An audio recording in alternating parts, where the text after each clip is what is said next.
सोना यानी गोल्ड जो कि हम सबको पसंद है, हम लोग दुकान में जाकर इसे आसानी से खरीद लेते हैं। लेकिन आपको पता है ये आखिर बनता कैसे है? इसे कैसे मिट्टी से निकाला जाता है और उसी मिट्टी से कैसे इसे साफ करके दुकानों तक भेजा जाता है। आज हम बात करेंगे इन्हीं कुछ सवालों पर। फिर से स्वागत है आप सभी का हमारे चैनल जिज्ञान में। वैसे तो हमारे इस अर्थ पर बहुत सी मिनरल्स हैं, लेकिन गोल्ड के बारे में साइंटिस्ट का कहना है कि ये नेचुरली बनने वाला मेटल है जो कि फॉसिल से बनता है। लेकिन वहीं कुछ साइंटिस्ट का कहना है कि करोड़ों अरबों साल पहले ये गोल्ड आउटर स्पेस से मेटेरॉइड के रूप में गिरा और हमारी धरती के अंदर दब गया। उनका ये भी कहना है कि गोल्ड को किसी भी केमिकल रिएक्शन से नहीं बना सकते। वैसे तो हम सबको मालूम है कि गोल्ड जमीन के अंदर मिलता है, लेकिन इसे जमीन में ढूंढना बहुत ही मुश्किल है। सबसे पहले इसके लिए जियोलॉजिस्ट GPR यानी ग्राउंड पेनेट्रेटिंग रेडार की मदद से उस जमीन को स्कैन करते हैं और एक ग्राफ तैयार करते हैं। इसमें उस जमीन की डेंसिटी और मैग्नेटिक फील्ड के बारे में पता चलता है और इन्हीं डाटा की मदद से जियोलॉजिस्ट ये पता लगाते हैं कि उस जमीन में कौन कौन सी मिनरल्स मिल सकते हैं।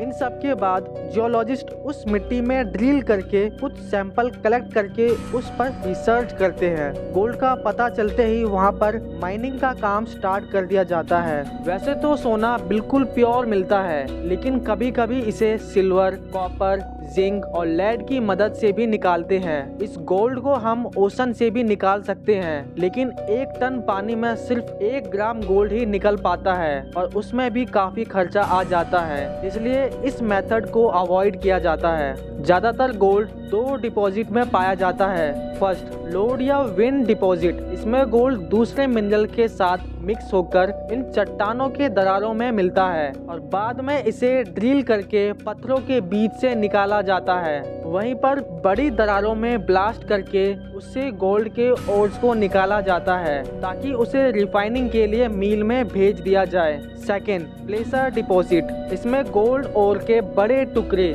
लोड डिपॉजिट से टूटकर नदी के किनारे आके मिट्टी में मिक्स हो जाते हैं। इन मिट्टी से इसको माइन करने के 3 मेजर तरीके हैं: हाइड्रोलिक माइनिंग, ड्रेजिंग और पावर सोल्विंग। ओर्स को माइन करने के बाद बारी आती है इन ओर से गोल्ड को एक्सट्रैक्ट करने की। इसके लिए 4 मेथड्स का यूज कर सकते हैं: फ्लोटेशन, साइनाइडेशन, अमलगमेशन और कार्बन इन पल्प। लेकिन इनमें से कौन सा प्रोसेस यूज करना है वो डिपेंड करता है कि गोल्ड कौन से डिपॉजिट से निकाला गया है। फ्लोटेशन, इस प्रोसेस में ओर को हवा और कुछ केमिकल के साथ मिक्स करके एक घोल में डाल दिया जाता है और उसके बाद उसमें 3 एजेंट मिक्स किए जाते हैं। पहला, फ्लोटिंग एजेंट जो उस मिक्सर में झाग बनाएगा।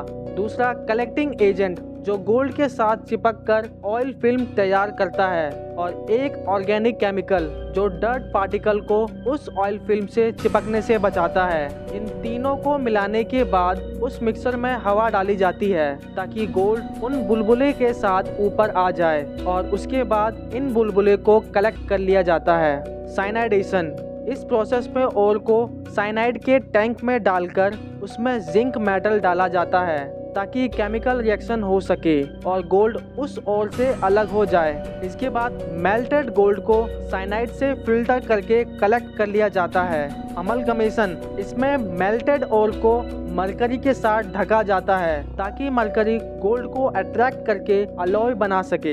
इसके बाद इस अलॉय को गर्म किया जाता है जिससे मरकरी गैस में कन्वर्ट हो जाती है और गोल्ड उससे अलग हो जाता है। गैस में बने मरकरी को रिसाइकल करके दोबारा इसी प्रोसेस में यूज करा जाता है। Last method, carbon in pulp. इस प्रोसेस में ओर को पानी के साथ मिक्स करके एक पल्प रेडी करा जाता है। इसके बाद गोल्ड को मिक्स करने के लिए इसमें साइनाइड डाला जाता है और उसके बाद कार्बन को, ताकि गोल्ड के साथ बॉन्ड बना सके। इन सब चीज के बाद पल्प से कार्बन पार्टिकल को अलग कर दिया जाता है। इस कार्बन पार्टिकल से गोल्ड को अलग करने के लिए गर्म कास्टिक कार्बन सॉल्यूशन में रखा जाता है और गोल्ड कार्बन से अलग हो जाता है। इन सभी प्रोसेस के बाद गोल्ड को गोल्ड बिस्किट या ज्वेलरी के शेप में डाल दिया जाता है ताकि इस गोल्ड को हम इस्तेमाल कर सके। आशा करता हूँ आपको ये वीडियो भी बेहद पसंद आई होगी। ऐसी और वीडियोस के लिए हमें सब्सक्राइब करना ना भूलें।